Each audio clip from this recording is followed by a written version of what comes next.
Hello and welcome to A Star to Steer Her By. We're on episode 84. Woo! Jake, you never woo. I don't believe in wooing. You should woo more. No okay, woo. Larry. What David. other noises can you make? I'm anti-woo. We know what noises he can make, Jake. No, you fool! You've just given him license to get rid of everything else we've done so far. Ow. Right in the kisser.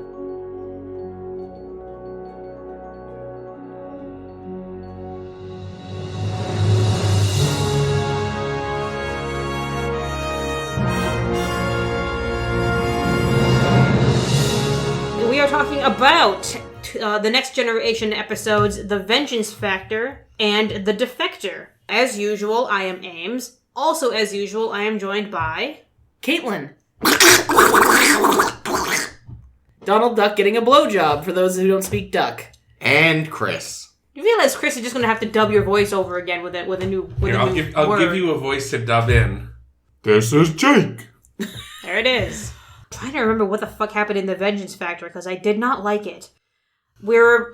Utah. Yeah. We go to Utah. No, we go to Akamar 3, a planet led by Sovereign Maruk, who's telling us about, we don't get along with the gatherers, part of our society, who we were having a gigantic war with until we kind of kicked them out, or they left, or something happened. They don't like each other at any rate, and haven't for the last at least century. Which is fine. But Picard says, you know what? You should really try to create some kind of peace with them. And Maruk is like... Because they keep fucking our shit up. maybe we'll do that. Maybe we'll see if we can establish some kind of peace. So we go down to a planet... Gamma Hiromi 2 to meet Brull, the leader of one of the bands of gatherers, who, after some dithering about, says, yeah, maybe we'll come and see if we can establish some peace. I'll come up there and introduce you to our gatherer leader, Chorgan. Meanwhile, Maruk's little blonde assistant, who has all of the boners for Riker,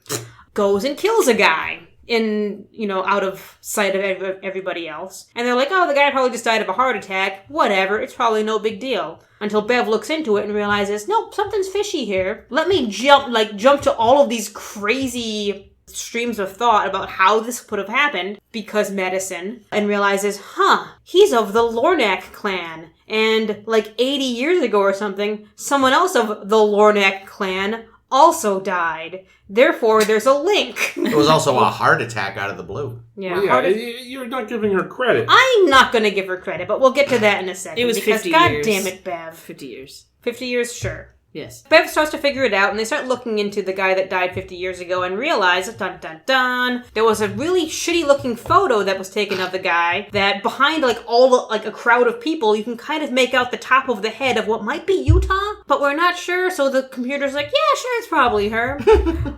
Based on what I can reconstruct of what the rest of her face might look like, probably Utah. If I Photoshop Utah's face, then it's her. It looks just like her. Totally her. So, whilst Maruk and Chorgan are finally getting somewhere in their peace talks, and Utah's about to give Chorgan a ale of some kind, a thing of nice booze, and they realize, oh no! Chorgan's also of the Lornak clan, and she's trying to kill everybody of the Lornak clan because they killed her people 1,000,000 years ago, and somehow she doesn't age, because that's another jump we've established, another string of the plot that needed to be there so the thing would make fucking sense.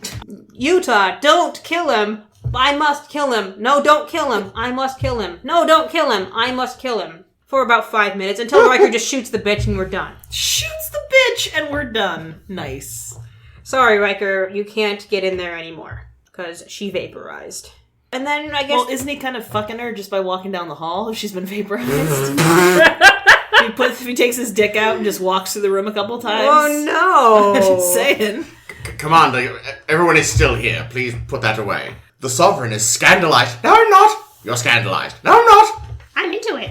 Oh! She's Yikes. also Mickey Mouse, which is fine. That's the Vengeance Factor, I guess. The Defector, we're flying around. We get we're not even flying around. We start watching Data enacting some Shakespeare, which Picard is super into. Until we get a message that, oh no, Sub-Lieutenant Setal is a Romulan who's trying to defect and is trying to fly away from some Romulan warbirds who are chasing him in their crafts. he's asking if he can, like, hang out with us, and we're like, yeah, okay. We'll just extend our shield over you and beam you aboard, and I guess you live with us now. Dad, can we keep him? Oh, I promised to feed him and let him outside. But No, don't let him outside. Don't let him outside.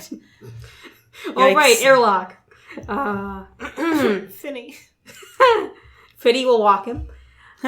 Satal is trying to offer the Federation important information about this Romulan effort to put some kind of a colony on a planet in the neutral zone or some shit that could be advantageous to them and could also incite some kind of gigantic war. And Satal says, I don't want there to be war because, think of the children, I guess. Don't think of the children. But think of things. So we should all head out and go to Nelvana 3 to see that they're putting a fucking base there, and we should destroy the base so that we don't get into this war. And everyone's all like, yeah, we totally believe you, dude.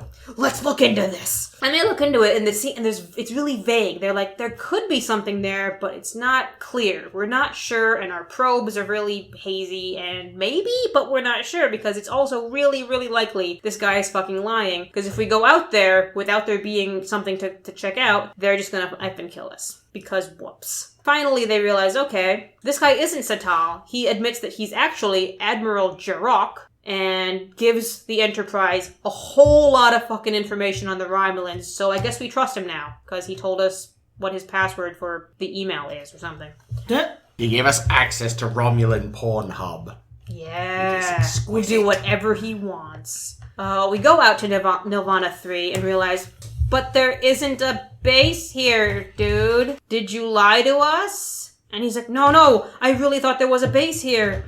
And then our friend Tomahawk from last week shows up. Tomahawk! Saying, haha, there's no base here. What are you doing here? If you're here and there's no reason, then we're just gonna F you up and start wars and shit. And Picard's like, but wait! Klingon powers activate! And the Klingons show up to back up the Enterprise, and Tomahawk says, well, maybe not this time, Batman, but I'll get you next week! And flies away. And Satal is sad, because apparently he'd been duped all along, and all of it was for nothing, so he drinks some Kool-Aid. No, he eats his Necco wafer. Oh, that's what the Necco wafer was. Yeah. Why didn't they confiscate the fucking Necco wafer? It was hidden in his boot, and I don't know if you're aware about Romulan foot odor, but...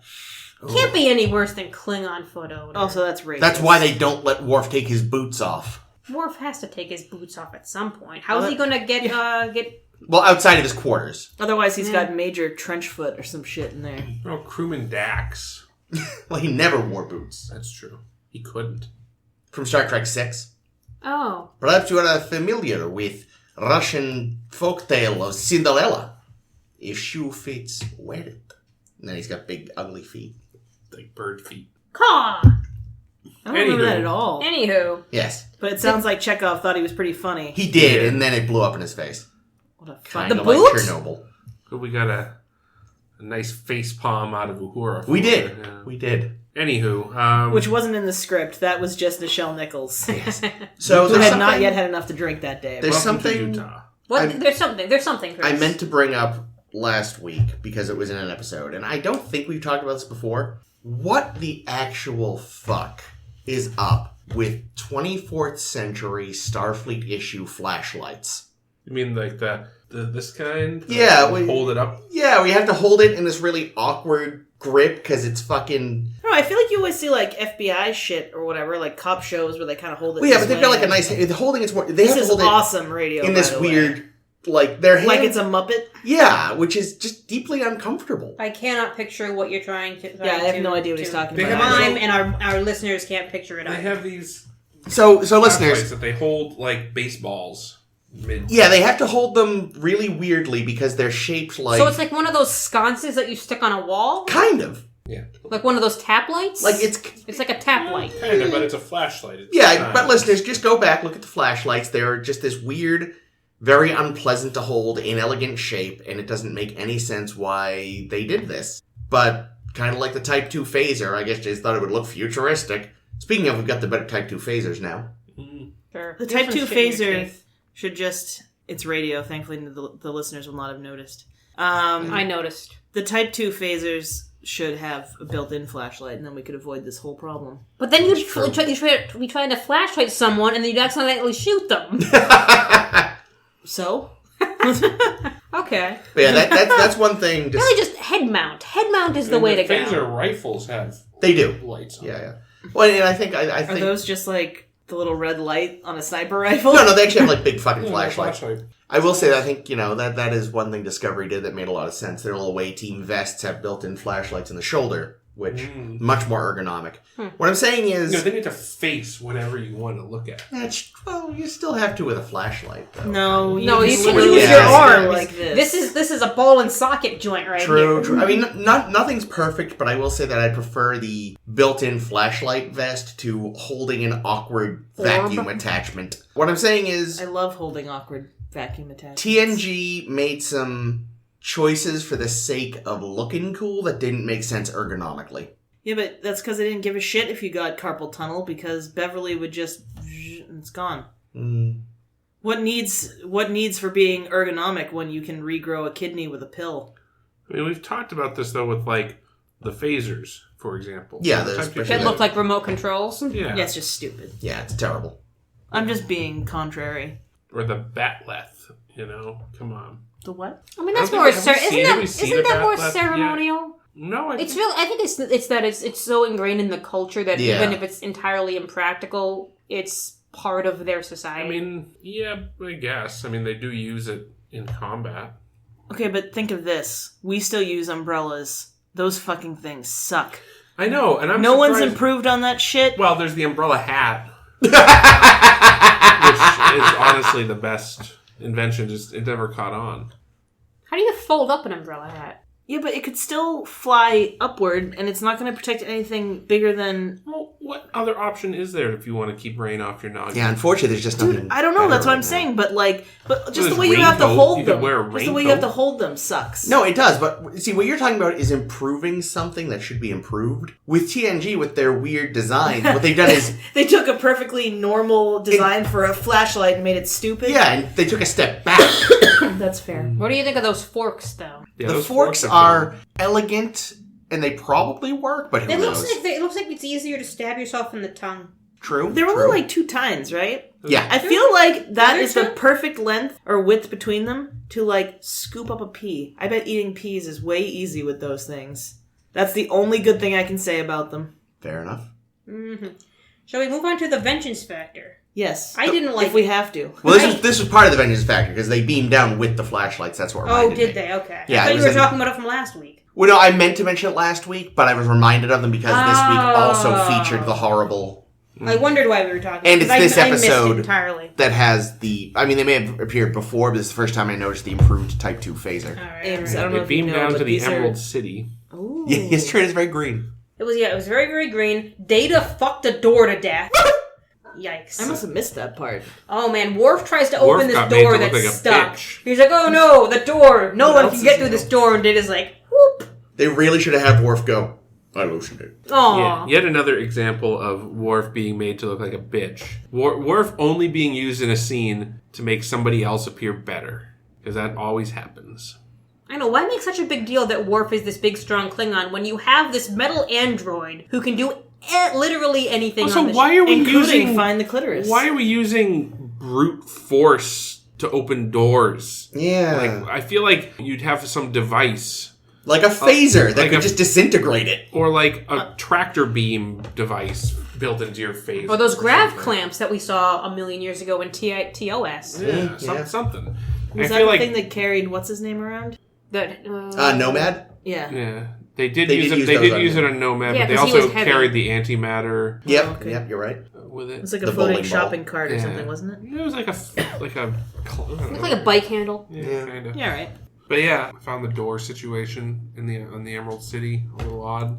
I liked it because Data's cool. And then they found those people. They weren't dead. No, they were just heavily stunned.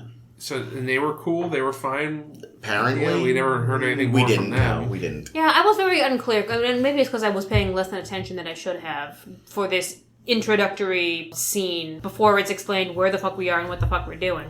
We're checking out Green Planet, and some people jump up and attack us, And then later we meet up with Maruk and we're like, oh, those gatherers, am I right? I have no idea what the fuck is going on. Wait, so no, the Emerald City place Yes. was already attacked by the gatherers. But they were still there, ready to attack some more. No, there were no gatherers. Then who attacked? Nobody. What are you talking about? Oh, yeah, you're making up an attack. You're like I making did up last- something that didn't That's happen what I in the did episode. last week. I was making up Nobody an attack. attacked. Wait. There's an attack later. So they're at the Emerald City. They go. They meet Maruk, and they're like, and Maruk's like, all right, fine, Picard. We'll go talk to the gatherers. Then they go into. Oh, it's because the gatherers stole a bunch of shit. yeah, That's the Gat, right. but the Gat was before. That was before the events of the episode. Okay, don't see we see that they stole some shit. They're like, oh no, our blender's missing. and then they ambush them Our toaster? when they're on the Gatherer planet. Yeah. Right. And Worf says, your ambush would have worked better. It would have been more effective if you bathed more frequently or whatever. And then Worf took off his shoe to show them what stink really stinks like. And they were all felled. We meet the outrageous Brule. He did have sort of an He Okana did, vibe. yeah. He was really cocky. Oh, yeah, he was really overacty. Didn't he want to be really good friends with somebody? Was it with Wesley? Yeah, of course. There are plenty of friends that don't like me. Yikes. Yeah, you're right. That's exactly what it was. He was like another Okona. He was like a dirtier Okona. Yeah, in like bad. Who Like, no, clearly- no woman on the ship wanted to fuck. No, Uh, Troy probably did. whoever designed the Gatherer costumes had clearly just seen one of the original Mad Max movies and was like, I can do that. Yeah, it definitely had that sort of post-apocalyptic punk vibe. That Yeah. yeah. That the 80s was fond of whenever they did the post-apocalypse. And whoever did Brule's boss's hair, Oh God, like that was a mullet to end all mullets. that guy was like the least threatening possible casting they could have done. He looked like an aged frat boy. He looked like fucking. Well, see, then that was really good because that's what everyone's really afraid of. I mean, he just kind of looked like Billy Ray Cyrus let himself go. A little bit. So just like Billy Ray Cyrus. I mean, I haven't seen a photo yeah, of I him don't in know. I have recent no years, idea, but but I assume.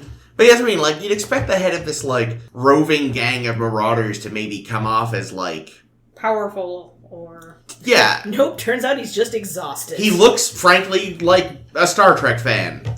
He may have been. So- Well, apparently, Marina Sirtis' boyfriend, who would later become her husband, plays one of the gatherers. Oh, The So- one that Brule hands command off to. So let's talk a little bit about the societal structure here, and the history Of the Akamarians? of the Akamarians, because there might be some confusion there as well. So It's very confusing. So I'm going to piece it together, and you guys jump in if I fucking this up. So for many, many eons past, the Akarian planet was a clan-based system. yep. Where there were families, basically warring tribes of extended families. Yep. And at some point, reform happened, or peace was found, and we had the sovereign, and we have and most of Akarian society settled down and said, okay, we're going to give up this tribal warfare in favor of having a functioning society. The gatherers are simply those people that didn't conform to that system. Yeah, and left or were kind of forced out. Yeah, and so they left, and now in order to survive, they have to do this marauding because they're incapable of taking care of themselves. Yeah, like the impression I was under was they either left right before peace was finalized or when it was still quite new. So they never really saw the fully sort of chilled out version of Akamai, whatever. Akamar. Akamai. So yeah, like that. But that was the impression I was under. Acapulco. Acapulco. I was just gonna Hey. say that. And it turns out, so we're gonna have lots to say about Utah, because god fucking damn it, Utah. She's of the clan Trelesta, who is in the servant class, or she herself has just been a servant for her whole life, even though she's 80 fucking years old. Well, that's and no one noticed. She probably hasn't. She had to have only entered the Sovereign service relatively recently because the Sovereign doesn't know she's really old. But she's really, really invested in being a servant. Well, here's another thing too, right? So she's the chef. Mm-hmm. And when- poison taster. Delicious. And poison taster. Which, it seems to me that you would That's a want your conflict chef of interest, right? and your poison taster to be different people. Yeah, I agree. Like, having one person function as both of those defeats the purpose of the poison taster. I mean, just don't put any poison in their food. You'll be all set. Just look at The Nightmare Before Christmas. Mm-hmm. What happened? Slotted spoon. Yeah. Oh. Yeah. Sally was both the tester and the chef at one point, and it totally blew up in Dr. Finkelstein's face. That's what happened. But yeah, Utah. So now, do we think... No, so Utah's name was obviously Utah. Because, the Sovereign even called her that at one point. So do you think this is a veiled reference to the Mountain Meadows massacre in Mountain Meadows, Utah? Tell me more, tell me more. Well, folks, in olden times, the Mormon settlers in Utah disguised themselves as Indians and attacked a wagon train of settlers and murdered hundreds of them. Holy shit. Yeah. The Mormons did that? Yeah, they totes did. It's real. And not unlike Utah's entire clan was murdered by the Lorax. Could be. I like it. I mean, it feels far-fetched, but I love it. That's what I'm going with. I mean, it's less far-fetched than, I don't know, her and Riker having any chemistry, because they didn't. No. Yeah, no, it was really painful. That wasn't great. Yeah, no, I did not believe it at all. I mean, the fact that immediately they learned that, nope, this isn't going to work because you're really into fucking being a slave, and I'm not into you being my slave. Riker does not like the BDSM. No. Well, actually, I guess he still could. He might on the other side. Might want to be on the other side. Yeah. But yeah, no, the fact that they had, absolutely no spark causes sort of a central important conceit of the episode to kind of just fall flat on its ass. I don't know. I totally believe that she can't feel any attraction or excitement and passion towards anybody based on the way they were together. That was the sexiest scene for me. I mean, of all the romance scenes in Star Trek, that was the tops. No, the sexiest romance scene in Star Trek is that time Spock and McCoy are in the jail on Roman planet. Yeah, oh, God, I love that yes. scene. Why do you have to mention that? I don't know, because it was better than any of the supposed romance in this episode. Yeah, but now I'm too excited to focus on this. There's not much to focus on in this. It's really confusing. It feels like everything's kind of cobbled together to make this whole, she wants to have revenge for her people. But wait a minute. She also wants to fuck. If the big incident with the Trellistas and the Lornax happened 50 years ago or whatever, how do we make it so that she's still young and hot? I know! She's been taking some kind of weird drug thing. It makes not, but it does make some amount of sense. Because you figure she was alive. Why not just have them be a long-lived people? Because it's creepier if Riker wanted to bang an old lady. Let's not yuck anybody's yum, okay? What?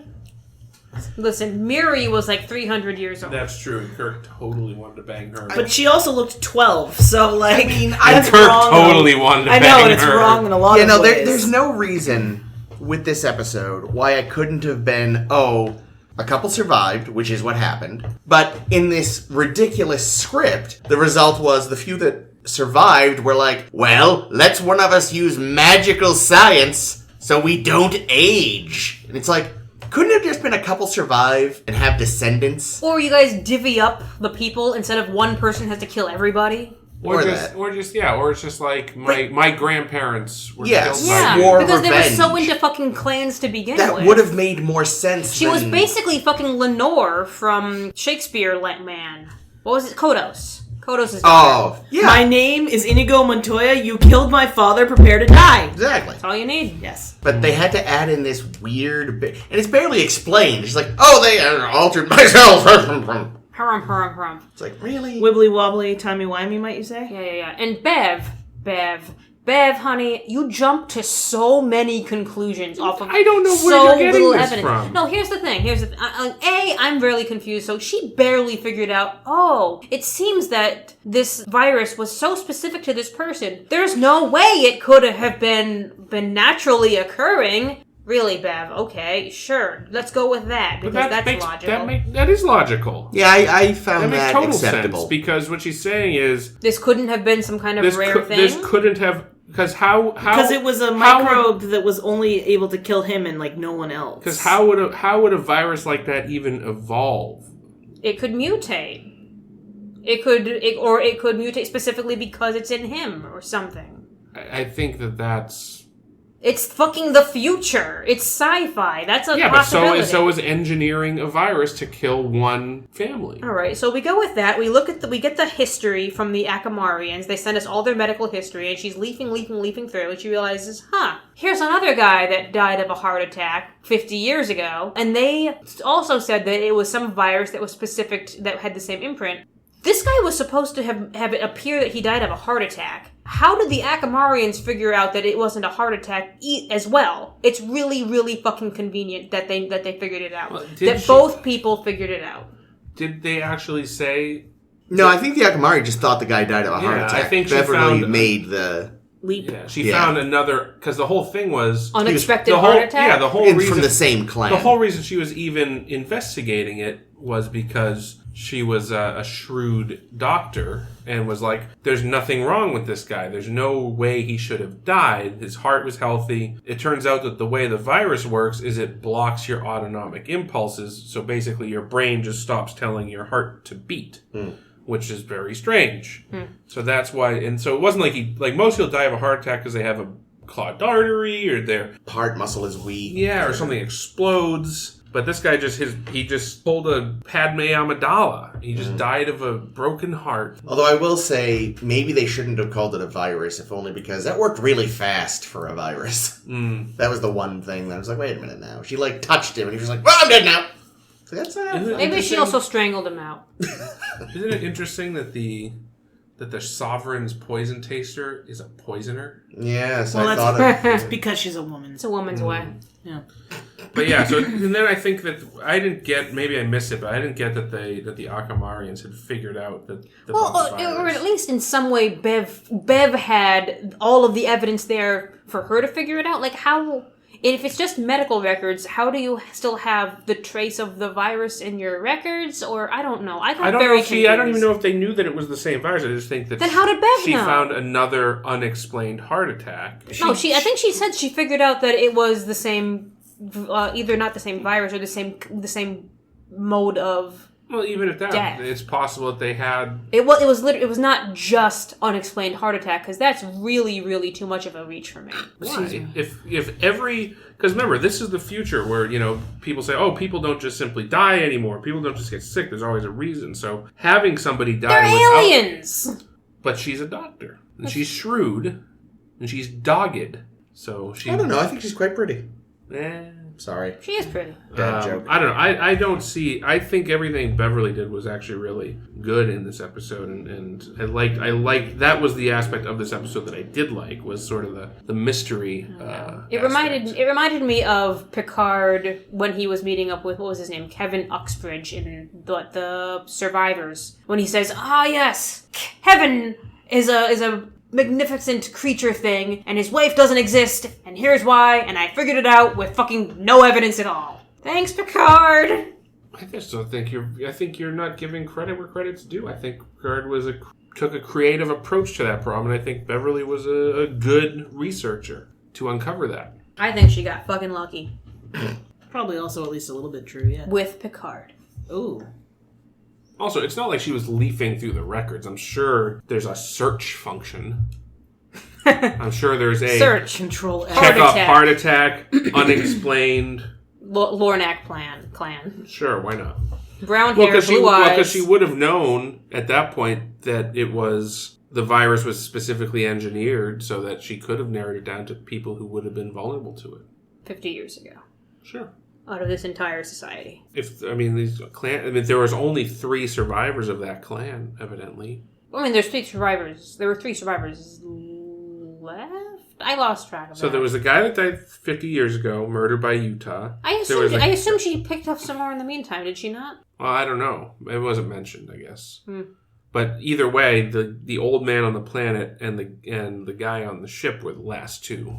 It was just like fucking Conscience of the King again. Mm-hmm. And having looked it up, yeah, the records that Beverly was using did actually specifically say the guy had a heart attack brought on by this weird mystery virus. virus. So there you go. Easy search. Well, how did the Akamarians know? Why did they not figure this out 50 years ago? Maybe they just thought it was a weird virus. And then they didn't have another case of it for half a century. So. And they didn't conveniently have a 50-year-old picture of a woman that they knew had not aged at all. Yeah. And they're not as good as Beverly Crusher. That's the best possible explanation. I remain dubious. But thank you for trying. She also totally ripped off the Ferengi and went with the hand poison technique. Yes. Mm-hmm. Well, she wasn't gonna I'm sure if he was a young, handsome fella, maybe she would have thought of seducing him. It was like, oh, you're old and gross. Just tap it. There we go. Yeah, they're all kind of old and gross. Now, was it a poison or was she just a carrier for the virus? Yeah, I assume she was sort of a typhoid Mary. Yeah. In which case, I wonder if she could have commuted the virus to other people to touch. Oh. That would be... Riker probably almost got it. That would be a great way to assassinate somebody. Could that be why she wanted to bang Riker so bad? So that Riker would go bang Chorgan? Maybe. No, I don't know. That seems like something that would be even like I could see that being the plot to a Bond film or something where like someone's trying to assassinate the King of England.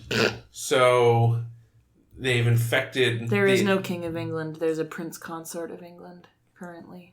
Well, this is a James Bond film, so it's in the past or in the future, maybe. Alternate timeline. Actually, during the entire existence of the Bond franchise, it's been Queen Elizabeth because she is long-reigned. Yeah, she's been in, 50 some odd years, right? She's been in that many Bond No, movies? wait a minute. She's been in... She's famous. Because he died in like the early 50s, right? So she's been on the throne like 60 years? Almost 70 years? Yeah, she beat Queen Victoria's record a couple of years ago. She's now the longest reigning British monarch. In the 50s. Yeah. When did the first Bond book get published? Late 50s. Okay. Yeah, no, I wasn't kidding. They have... It's always... There's only ever been a queen for James Bond. That's amazing. Well, either way... So someone's trying to assassinate the Queen of England, so they engineer a virus called hemophilia. Oh my god! Oh my god! Holy shit! Did she have hemophilia? All the royal family does. That was a plot point in a Doctor Who where it's not actually hemophilia. It turns out they're all werewolves. It goes back to... that episode's fucking awful. Was it like Victoria or earlier? Yeah, it goes back to Victoria. That fucking CG on that werewolf was fucking garbage. And what's interesting is that hemophilia is a recessive trait. But because of all the fucking inbreeding in Europe between the royals, it's carried everywhere. On. The royal families of Germany and all these other places all have it. Of course, we all know Harry doesn't have it because he's not related. Yeah, he's not Charlie's kid. I got it. I don't know. He might be. He's starting to get a little bit of the fug. Not as bad as William though. William's got it real bad now. Anyway, that's neither here nor there. Yeah. Anyway, so this episode was I didn't hate it, but it was definitely forgettable. I thought it was trying too hard to piece everything together. I think that and failing miserably. The final scene really was what got me the most. Riker being sad? Well, no, okay, not the final scene, the final confrontation, because I feel like there was anything he could have done or could have gone differently where he didn't have to vaporize her. Yes. She wasn't taking stunning because... Well, sure, but... genetically advanced you could have or whatever. beamed her off the ship. You could have fucking tackled her. You could have tackled. You could have had anybody else except for Chorgon, disarm her. Yeah, literally everyone was just standing there like... Yeah, even Picard's just sitting there like, what's going on? I was shocked that he didn't intervene, especially after he started shooting him. Well, see, here's the thing.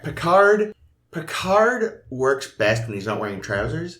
So once he was seated behind that big desk, he just kind of slipped him off. It's like...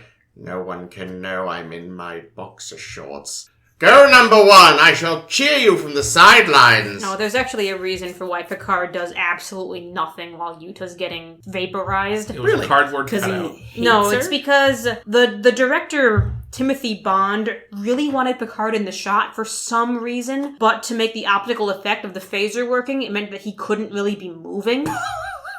So they just had him be still there, and then he realized, like, in the quote that I saw later, he was like, I realized I could have just not had him be in the shot, but this is how we did it. Well, this is how we do and then the actual final scene where Riker's all sad, and Picard's like, well, I'll give you a couple extra days off. How's that? I'll tell the crew. I was just like, really? I get that you had to shoot this woman that you kind of had a crush on, but, like... Yeah, but how often do you think... really fucking mopey about it. How often do you think he has to kill people, though? All the time. Especially pretty That's ladies. what he does for fun. Pretty ladies. He killed his own dad. Ambo Jitsu, that's a fight to the death. But no, like, really, like, have we seen him actually kill anybody else? Because I would say... he killed Remick, him and Picard. Well, Picard was there helping. Picard was there cheering Plus, on. he got to tell himself he was just zapping a horrible bug monster, which I guess what I mean is, like... Yuta kind of is a bug monster, too, though. I feel like it's just different. Like, I don't think it's because he, like, wanted to bone her. I think it's because, like... Now she'll never make him that delicacy He got a little shell boring shock. salad. Yeah, I would guess. I mean, right? Yeah, I feel like if you kill someone at point-blank range, you're probably going to feel a little shitty. You would think that, okay, so even in the present day, police officer shoots somebody in the line of duty, they're going to the counselor. Mm-hmm. In the future, you go to the bar. Evidently. And the thing is, if you go to the counselor on this ship, you're going to your ex-girlfriend being like, I really wanted to bone her. And she's like, I feel that. I know. No, but she was... she was all set. She was like, oh, I was just leaving. Good luck, Will. Wear a rubber. I mean, really, she just didn't want to eat that horrible food. That pile of lettuce with some baby tomatoes. Yeah. Like, seriously, that's all it was. Cherry tomatoes, rather. Either way. Something I'll eat. Fucking Riker. And what is this? So the Akamai people have rejected their tribal roots, but they all still have the like markings. So they have that, and there's like clearly some kind of caste system wherein like because even though she's like, oh, I'm not a slave, I can leave whenever I want. She was a fucking slave. Let's be real. Yeah, she was like, I can leave whenever I want, but I'll never be free. Oh, it was because she'll never be free because she has to go and kill the people, or what? Yeah, she felt she was enslaved to her Maruk treated her like ass. I mean, I was honestly expecting her to treat her way worse, frankly, throughout the episode, based on the setup, but it never seemed to come to Maruk pass. said, like, oh, I don't need you for the rest of the evening. Hey, I saw you liked Riker. Go hang out with him. But yeah, it does feel like maybe they were trying to impress there was something, but they really didn't flesh it out. Like maybe that was in an earlier draft and got mostly dropped, but not completely. I don't know. Can you believe the Gatherers wanted 3 seats on the ruling council? Who do they think they are? I mean, how many tribes do they encompass? The ruling council actually comprises about 20 million people. 3 seats. Yeah, no, it was a serviceable but forgettable episode, I think. I was nonplussed. I was mostly aggravated by all the weird plot holes. It's fair. Yeah, no, this is one, like, I don't think it would make my bottom, but I will probably forget it exists within a year. I don't know. If season 3 is good, it might end up there. I probably watched this episode a year or 2 ago, and until they introduced Maruk, I hadn't remembered that I had watched this episode before. And I was like, oh, right, Maruk. This one. Maruk is on fire. So yeah, it is indeed forgettable. Defector I liked. Defector was good. Defector I liked Data. that one. Oh, yeah, me too. It had a lot of really poignant things to say. It was very Cuban Missile Crisis, which is what the writer was going for. I will say the opening Henry V bit, while cute, skosh too long. Patrick Stewart specifically suggested doing a Shakespearean thing because they were originally going to do a Sherlock Holmes thing, but the whole fucking estate was like, no, how about no? And they're like, fuck, we gotta do something. Stewart, what do you think? He's like, how about if we do Henry V? Because it has all this implications, and because Shakespeare, and that way I'll be able to play Michael Williams, the guy with the really made up face. Yeah, no, that was so obviously him. It was my understanding that Shakespeare also based Henry V on the Cuban Missile Crisis. He did. Yeah, that's true. But that's why, like, when they actually cut to Picard watching, I was like, oh, that's not supposed to be Picard right there. Damn didn't hide him well enough, folks. There was a lot of fucking makeup. It was. It was mostly the voice. The voice gave it Well, the away. voice and the nose. They didn't hide his nose well. Well, you can't, really. They could have made it. That thing? They could have covered it up with, like, make it a big beak. fake boils. Got a and beak. shit. But yeah, like, no, again, I liked it. I just feel like they could have started it, like, a little... The scene itself could have been a little shorter. Well, I think it's that they wanted the whole... all the weight of the scene to have implications for the rest of the episode. That's and blah, fair. blah, blah. Plus, when Picard got to quote it later, you had to realize he was quoting that and not just being ridiculous. Yeah, well, plus, I mean, people in Star Trek, like, quote things every 30 seconds. Is it So... The Simpsons? Is it a Simpsons reference? I have no idea what it is then. I gotta give this episode utmost credit for their use of musical cues throughout, because there were several times, especially near the climax of the episode, where the music was just really on point. So, like, when Picard started quoting Shakespeare to Tomalak, they brought in that sound, the song from earlier, and then when the Klingons decloaked, they brought in some of the Klingon theme. So here's what's actually really clever, because I noticed this. They were already subtly weaving it in before they appeared. The Klingons? Yeah. That's awesome. They were like... That's something I actually noticed, and I almost never noticed. They were, like, musically foreshadowing, like, he's got something up his sleeve. This is possibly the best use of music in an episode since TOS. Yeah. TOS used music really well. And usually, I'm usually very Except for disappointed. Finnegan. I was going to say...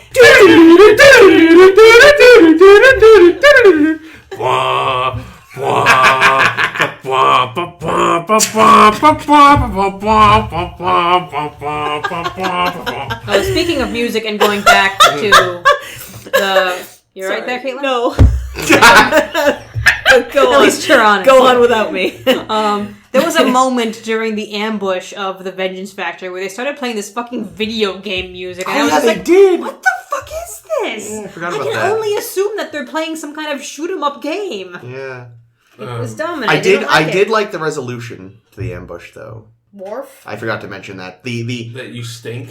Well, no, the igniting the metal and then faking a beam up. But anyway, that's the last episode. But yeah, no, I liked this one. I liked the way it worked. I liked the resolution. I liked that it was sort of It was sad Jirok had to die. Yeah, but it was that kind was of a bummer. inevitable. Like, I just feel like he was... Yeah, he couldn't live in the Federation. I mean, it was foreshadowed by him blowing up his ship. Yeah, Nice. like... I think... Really nicely written. This was a Ronald D. Moore, and that's why he's very good. I think, like, with that character, even if it hadn't been a deception on the part of the Romulans against him, like, even if he was right and he just prevented a war, he probably still would have committed suicide. Well, he had that tablet. Because that was the thing, he was very adamant throughout the episode that he was not a traitor. And he knows even if he had prevented the war, he still would have been debriefed by Starfleet intelligence. Oh, yeah. You know, The whales. It wasn't that just they'd be like, okay, well, thanks for saving us from the war. Yeah. Here's a house in, on this shitty planet we found. In looks Utah. like your shitty planet. Yeah, well, that's the thing. No, It's Utah's dead. The life of a defector can vary widely, I mean... The Life of a Defector sounds like a great Netflix show. Sounds like a John le Carre novel. Well, that's... But he's not just any defector also. Like, he's very high ranking. Yeah. He was an admiral. But yeah, like, one of the more famous defectors of the Cold War, Kim Philby, gave a lot of... On whom Tinker Tailor Soldier Spy is largely based. Yes. You don't have to read, watch, or see any of that. It's excellent. But a lot of the intelligence, he handed so much intelligence over to the Russians. But even after he defected, he was never fully trusted. And they just kind of gave him, like, a token job with the KGB where he didn't really do anything except collect a salary. He had this crummy little apartment. It took them decades to finally, like, let him be involved. What did you think was going to happen? What did you think was going to happen defecting to Russia? It's not exactly... Well, he thought he'd be integrated into the intelligence community there more directly and get to be sort of part of the system. Have a slightly less crummy apartment, though? I mean, I don't feel like... I mean, if you were high enough in Join a the softball government, team. you got to have all sorts of nice shit, so yes. Well, that was silly, wasn't it? But yeah, but even in the West, it's like, great, thanks, you did this stuff for us. What the fuck do we do with you now? Yeah. It's kind of like the end of Discovery, when who's it and what's it go off together because they don't fit in any society. That's true. Discover, spoiler. Yeah, The Emperor and Voch. Oh, yes. Oh, right, them. They didn't go off together. Yeah. No, Vogue went off with Laurel. Oh. And the Empress went off on her own. Oh, I thought she went with somebody. No, there was that. No, that's right. The two of them were outcast because she was like the one that was going to blow all the Klingons up if they didn't get their shit together, and he was like, I don't know, I'm a dude. Wait, he was like, I'm neither Klingon nor human anymore, and neither side will fully trust me. But also, I know you like to fuck me, so I guess we should stick together, maybe. Yeah. So let me see dem titties again. Yeah. But, Hey, I just met you, and this is crazy, but I am Klingon, so fuck me maybe. I've got the organs now we're still to doing satisfy you. Nice. But there is, it like, he never, what was the Admiral's actual name? Jarok. Like, what the fuck would he have done? What would they have done with him? Like, apparently in the original premise of the episode, he was telling the truth, and there was going to be a thing there. Well, he was telling the truth as far as he knew. True. Well, what he said ended up being true. Yes. I think it's better this way. Yeah, definitely. Made for a more tragic episode, certainly, but... Intense. It was a very tense episode. Yeah, I genuinely spent a lot of it, because if I've seen this one, I'd forgotten it. So it was very much like, I had no idea which way this is going to go. Well, what did anybody who hadn't seen the episode or read the synopsis... So, Caitlin, what did you think throughout? Did you think he was telling the truth, or did you think it was a lie? I figured he was telling the truth. So you expected there to be a base? Yeah. I think, I spent a lot of it... See, I don't think I ever saw this one, but I spent a lot of being like, I honestly wasn't sure for a long time. And then ultimately, I think I ended up on his side once Data kind of half befriended him. I was like, if they're having Data get along with him, maybe he's okay. The scene between Jarok and Picard was also pretty good when they were in there. In the ready room, and Picard's basically like, put up or shut up. Yeah. And then he's like, let me tell you about my kids. Mm-hmm. And Picard's like, no, please, don't tell me about your kids. you realize I hate them. I'm not giving any more kids jobs on the bridge. God damn it, we're done. Picard outplaying Tomalak with that whole that was Klingon great. maneuver. That was good. And it was another thing where it's like they very sort of subtly dropped it earlier in the episode. Yeah. Like, Worf is working on something secret, but they didn't make a big deal of it. They're just like, hey, Worf, come talk to me. Hey, Worf, go answer the phone. Go answer the phone. Yeah. So it was genuinely a surprise when the Klingons showed up. Well, I'll admit, actually, I had picked up on that. Yeah. And I was like, he's going to have backup. Okay. Yeah. And which may be why I noticed they were integrating the Klingon theme a little early. Because I was waiting for them. And then so the music was like, hey. Was anyone else confused by the scale of all the different models and all the ship scenes? Yeah, I think the birds of prey were too big. Way too big. So, yeah, something looked wrong. They were in a couple about places. the same size as the warbirds and the warborg. The warbird. Warport. The warbirds Sound clowns. are enormous. Yeah, they're like bigger than a galaxy, right? Yeah. Well, like not by loads, but there's enough. nothing you can tell on this model for scale, but I mean, you could see like the windows on it. Like it's probably like 80 decks. Yeah, whereas we've seen a bird of prey in scale to things in Star Trek 4. Like it's not a big ship. Yeah, I mean, Star Trek 4 was also almost 80 or so years ago. But it's the same They ship. could be bigger. No, yeah, big. They wouldn't have made him that much bigger though. I think it's the same ship, and these are again. These models don't have anything for scale really. Well, actually, this does because you can kind of see the windows here. Yeah, so our audience can't. But no, right. but it's. I would say that the bird of prey is maybe 8 decks tall. Yeah, at the body, not including the wings. Yeah, like even if they did make them bigger than they had been in the TOS movie days, you still get the impression they're supposed to be, little nimble strike things, which is why they like the D whatever and the Vorsha are they're big fuckers, which I don't think we've seen a Vorsha yet. Those come later. One of these guys. Yeah, it's the big blue flat one. But I'll have to find pictures of these to post or something. I love. Actually, I'll take photos before I leave. I love that you just have all these dusty.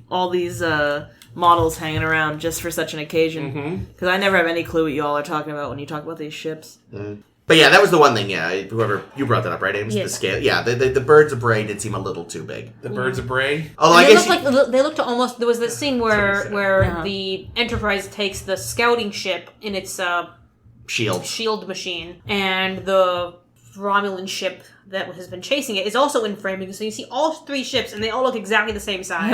And it's like, what is the depth of field here? Because I can't fucking tell in space. Yeah, it could also be like with the birds of prey, especially because 2 of them were so close to the camera. They were trying to do a they're closer, so look bigger thing, but it didn't quite work. Well, the ones that were behind, yeah, those were still definitely really off.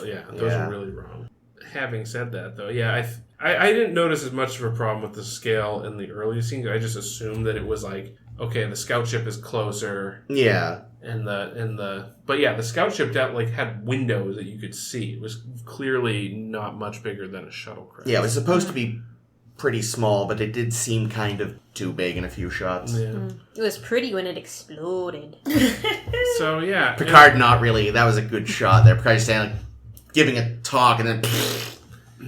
Motherfucker. I already sent Geordi over there. Oh, no.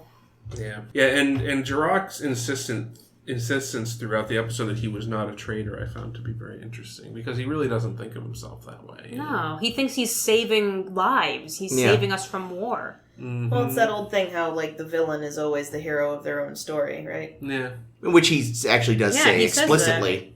He says one world's butcher is another's hero. Which is really nice.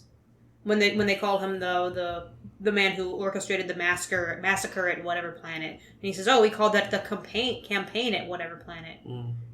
I had forgotten how quickly Tomalak comes back. Yeah, I knew you said he'd be back. I was not expecting. We just met him 2 episodes ago, and here he is again. Yeah, they should have called him Boomerang. Sorry, I'll see myself out. So it's always a pleasure to see Tomalak. And, he is a little cartoony. He's a little tiny mustache twirling, but I like him. Ha Picard! I've got you this time! Looking forward to seeing you next time. Next time, Gadget. Next time. So do we think that, so obviously...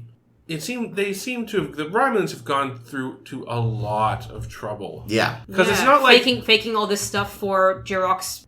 Yeah, for months and months, it sounded right? I could see it being it's not enough that we, arrest him for sedition or whatever. Yeah. We need to, completely disgrace him because he's a hero. Yeah. Well, and also, if we're going to lose this hero, let's also get a war out of it.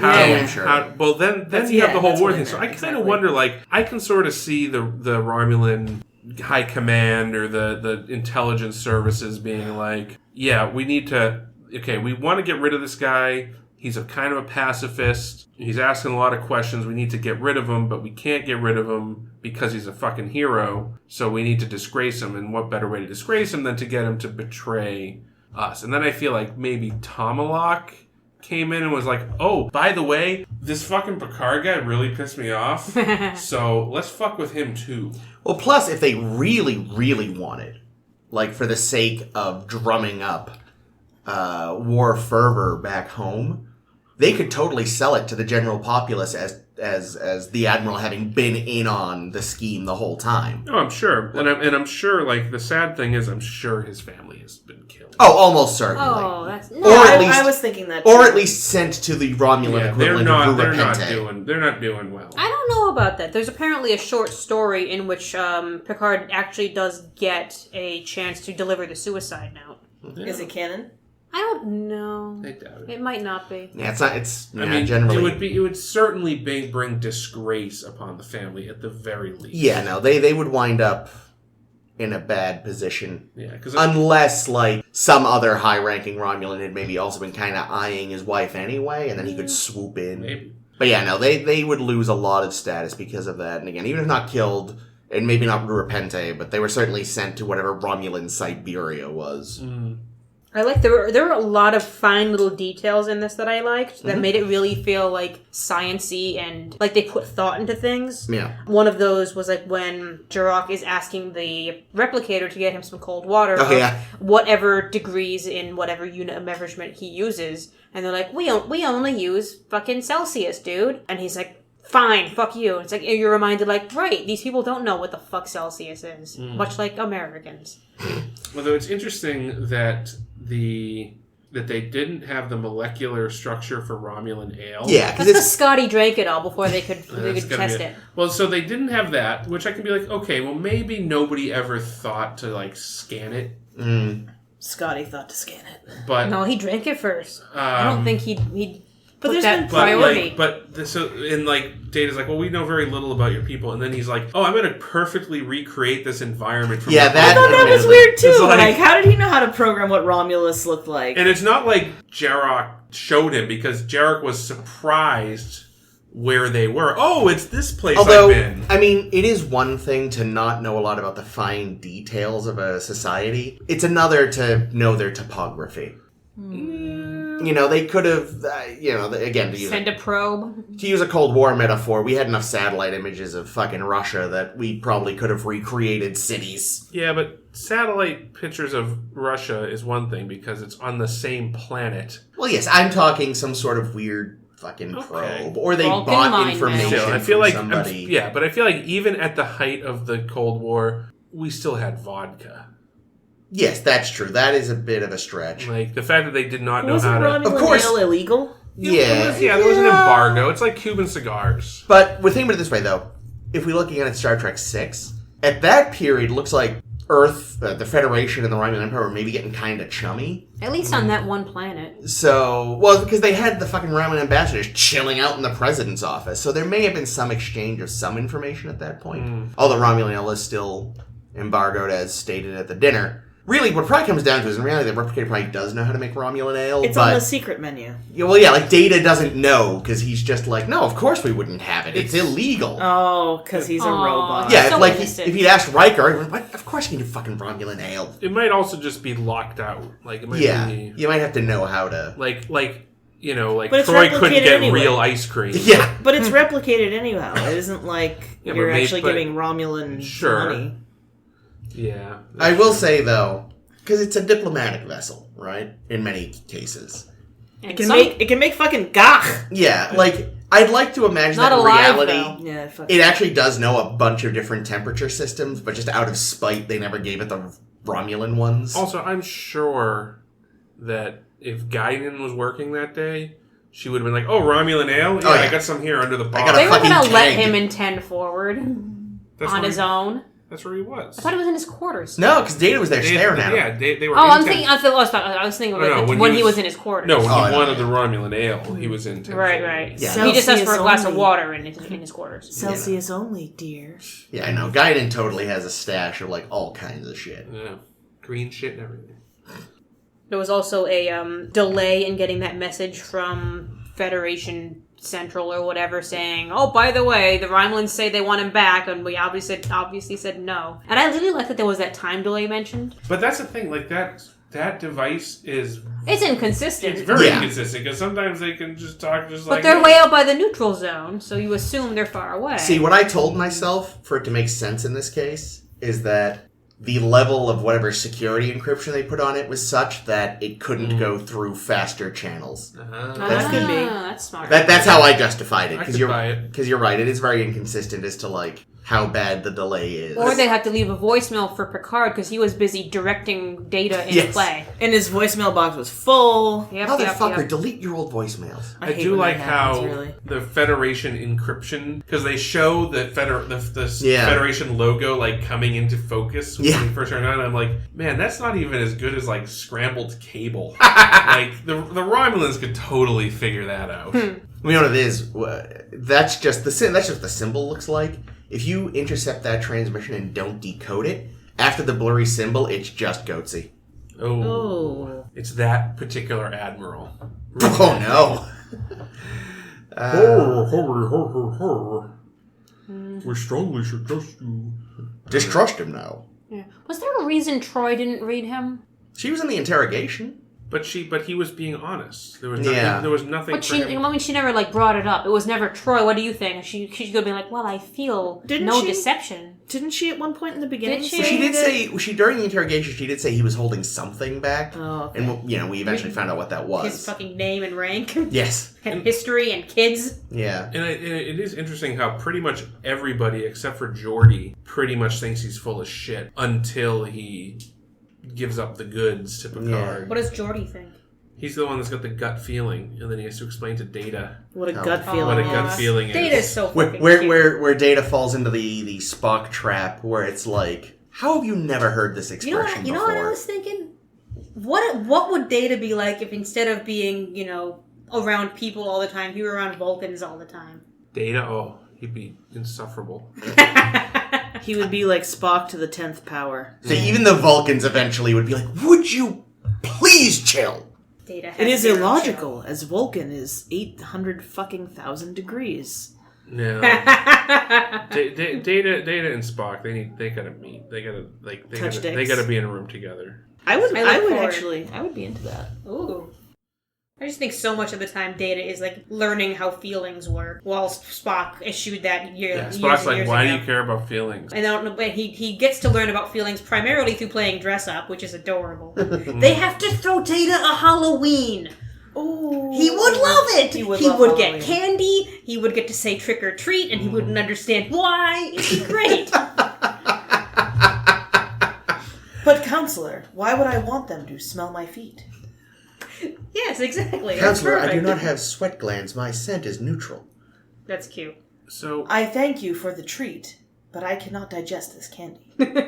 as much as I enjoy the dedication to authenticity when they use the holodeck, do you think anybody would actually go through the trouble of getting dressed up?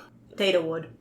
I think a lot of people Picard would. I think it's definitely because would. it's escapism. Maybe. And I guess when you can just like replicate any costume you want, it's not that big a deal. I guess. Yeah, and then you get to keep it in your wardrobe forever and ever. I don't have to And cosplay that shit. Get every into some time. kinky I'm shit. sure. I have this theory that like all Get that stuff they stuffed with just throw it crumpets. back in the replicator and it like sucks it back in. There you go. Yeah, like what I was saying about just pushing stuff into some sort of Mr. Fusion pit. that- Yeah, it's just like it recycles shit. Yeah. It's also the toilet. Mm-hmm. I mean, but I'd like to think that maybe if you wanted to keep it, you could.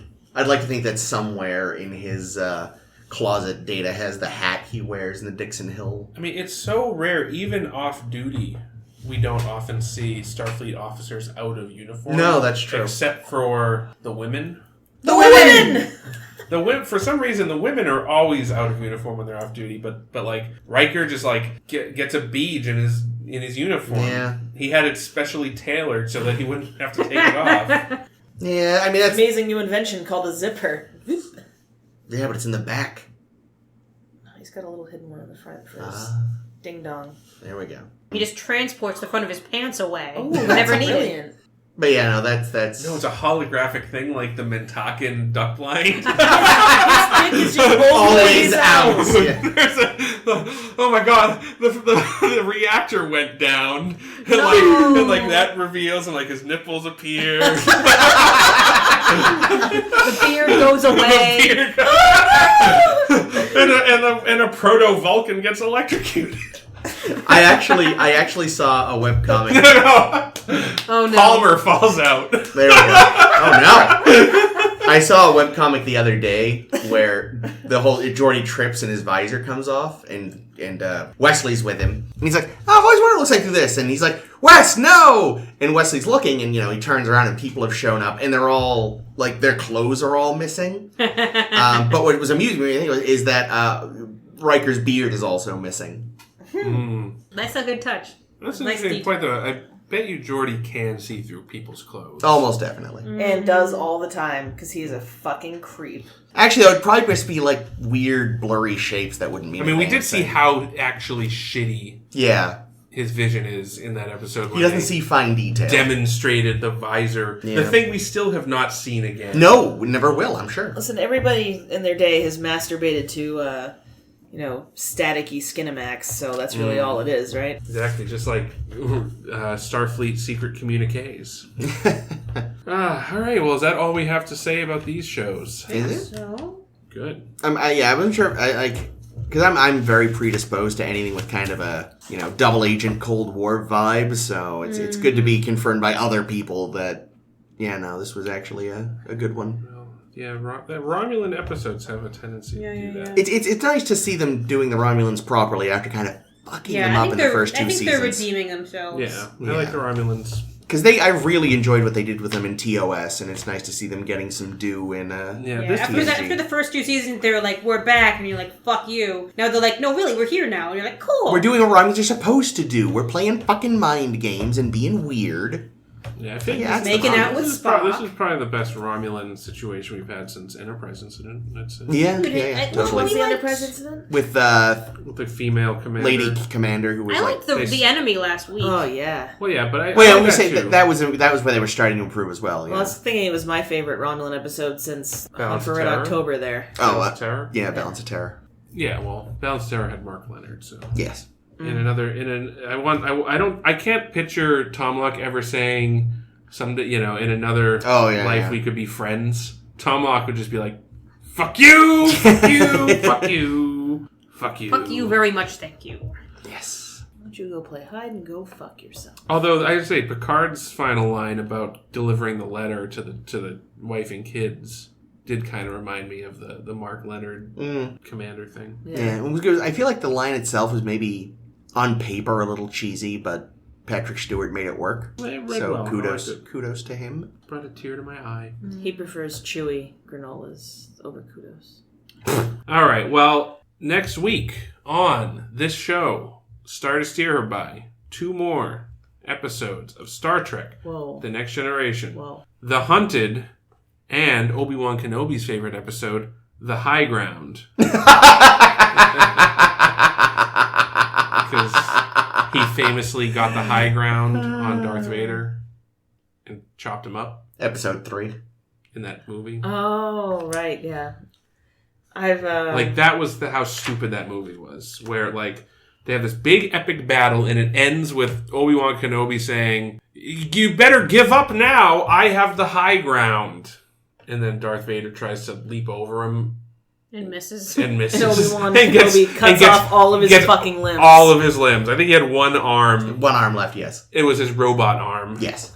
So he had no arms or legs. And he was kind of burned. And then he was like, "It's merely a flesh wound." And Obi-Wan Kenobi was like, and Obi-Wan, "No, it's not. Your arm's off." Kicks him into the lava. I was like, hey, And he still survived. It's impressive. Well, the dark side of the Force kept him alive. More machine now. Emperor Ovaltine came in. Emperor Ovaltine!